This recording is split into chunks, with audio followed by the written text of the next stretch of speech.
আসসালামু আলাইকুম, welcome to my channel. 9 থেকে 18 মাসের বাচ্চাদের খাবারের চার্ট।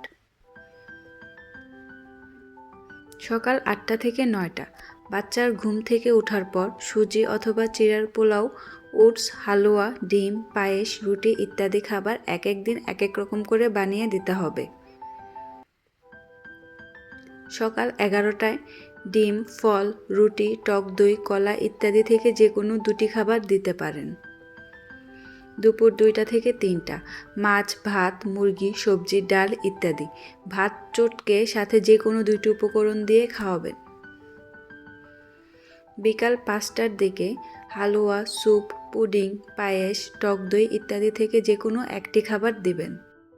রাতে 8টার পর ডিম খিচুড়ি, ভেজিটেবল খিচুড়ি, চিকেন খিচুড়ি ইত্যাদি। চাইলে ভাত সবজিও দিতে পারেন। রাতে খিচুড়ি দিলে বাচ্চার পেট ভরা থাকে।